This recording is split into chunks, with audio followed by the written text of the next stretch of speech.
Sekarang ini banyak sekali ulama dalam definisi kita di Indonesia ini. Yang demo-demo ulama. Apa ceritanya orang teriak-teriak di jalan jadi ulama? Kalau mau menasihati pemerintah, kalau dia ulama punya ilmu, Rasulullah SAW bersabda, "Man kana indahu nasihatun lidhi sultan, fala yubdiha alaniya, wal ya'khudh biyadihi, wal yansahhu sirra, fa in qabila minhu fadak, wa illa faqad addama alaihi." Siapa yang punya nasihat kepada pemerintah, jangan dia sampaikan terang-terangan. Dia pegang tangan pemerintah itu. Dia nasihati rahasia. Kalau diterima oleh si pemerintah, itu yang diinginkan. Tidak diterima, dia sudah tunaikan tanggung jawabnya. Wahai orang-orang yang beriman, taati Allah, taati Rasul, dan ulil amri di antara kalian. Akan tetapi apabila ia menjadi pemimpin, dan tentunya dengan cara yang tidak sesuai syariat, tetap Rasulullah mengatakan, wa in ta'ammara alaikum abdun habasyai, walaupun kalian dipimpin oleh hamba sahaya Ethiopia. Jangankan Pak Jokowi, jangankan Pak SBY dan lain sebelum yang pernah jadi presiden di Indonesia, Fir'aun saja yang demi Allah mereka nggak sejahat Fir'aun. Fir'aun saja diperintahkan Nabi Musa dengan Harun, idhaba ila Fir'aun innahu togo, faqula lahu qawlan layyina. Yang gak boleh anak laki lahir main potong aja. Fir'aun lebih dari Rohingya loh. Suruh datang ke Fir'aun, katakan perkataan yang lembut. Idza ra'aita rajulan yasubbul hakim fa'lam annahu sahibu hawa. Kalau engkau melihat ada orang yang mencela pemimpinnya, menjelek-jelekan pemimpinnya, ketahuilah kalau dia itu pengikut hawa nafsunya. Dan tanyakan kepada dia, apa setiap kali engkau mencela pemimpinmu kau dapat pahala? Dapat pahala enggak kalau kita menjelekkan pemimpin kita? Kalau dapat pahala kita cela, enggak dapat pahala.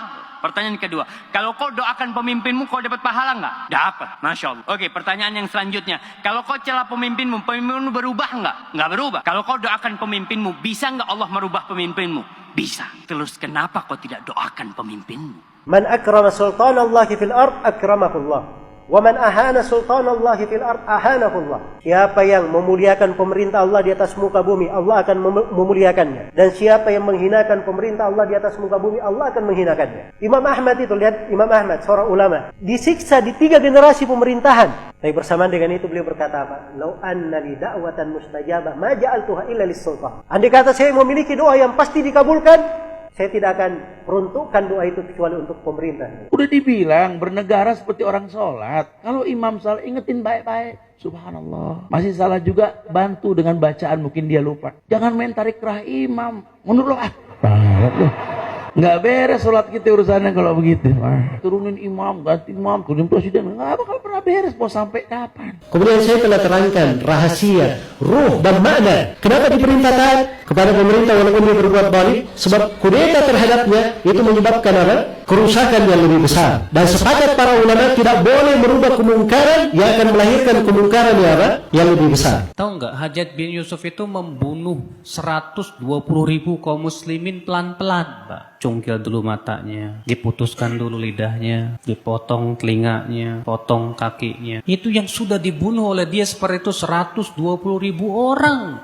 Di antaranya sebagian sahabat dan sebagian ulama tabi'in. Mendengar orang berdoa, ya Allah, binasakanlah Hajjaj bin Yusuf. Kata Al-Hasan Al-Basri, kamu jangan doa seperti itu. Aku khawatir, kata beliau, kalau Allah kabulkan doamu dan Hajjaj pun binasa, ternyata penggantinya dia kera dan babi. Katakanlah, kamu mengatakan bahwa Hajjaj bin Yusuf itu kejam. Memang dia kejam, betul. Dan kamu berdoa kepada Allah supaya Allah binasakan dia. Kamu yakin penggantinya lebih baik? Mungkin sezalim-zalim pemerintah yang ada di belakang ini tengah umat. Tidak ada yang sezalim Fir'aun. Saya mau tanya, dalam Al-Quran pernah dikisahkan Nabi Musa dan Bani Israel demo Fir'aun? Fir'aun dan bala tentaranya dibinasakan. Sebab kebinasaannya satu amalan Bani Israel yang mereka lakukan. Allah berfirman dalam Al-Quran di surah Al-A'raf, kami wariskan bumi dari timur hingga baratnya, bumi yang diberkahi, kepada kaum yang tadinya tertindas di atas muka bumi, dan telah sempurna kalimat Allah yang maha indah untuk Bani Israel disebabkan karena kesabaran mereka. Mereka hanya punya sabar. Perintah untuk taat kepada pemerintah muslim walaupun dia zalim, ini diucapkan oleh seluruh imam as-salaf, tidak ada silang pendapat. Afdalul jihad kalimatu adlin inda sultanin jair. Ini kata Nabi, sebesar-besar jihad adalah ucapan yang adil, ucapan yang hak, ucapan yang benar. Di mana? Di hadapan seorang pemimpin yang dolim. Di hadapan, bukan di televisi, bukan di radio, bukan di koran, bukan di Bundaran HI, bukan di Sudirman Tamrin, bukan. Misalnya saya berhadapan dengan Pak Presiden nggak benar nih begini. Mau Mosok aliran sesat didiamkan. Ini mencaci maki Nabi Muhammad. Mosok Anda diamkan begini. Saya berdua dengan presiden, bukan di televisi, bukan di radio, di mimbar nggak boleh, di jalanan apalagi. Itu cara Yahudi. Tentu teman-teman sekalian yang menasihati pemimpin, orang yang bisa sampai suaranya ke pemimpin itu. Kalau antum mau nasihatin seseorang, cari misalnya seorang pemimpin perusahaan. Contoh saja dulu, kita cari siapa pegawai perusahaannya yang bisa menyampaikan kata-kata itu. Atau siapa kira-kira orang yang bisa sampai suaranya. Kecuali kalau kita memang langsung didengar, alhamdulillah. Pemimpin ini mendengarkan aspirasinya atau penyampaian dan keluhannya masyarakat, baguslah, gitu kan. Gak ada masalah. Tapi kalau tidak, maka cukup dengan doa. Kita doakan saja. Itu senjata bagi orang beriman. Allah bisa masukkan ke dalam hati dia berubah, bisa. Bukan mustahil. Allahumma ya Allah, bukakan pintu hidayah.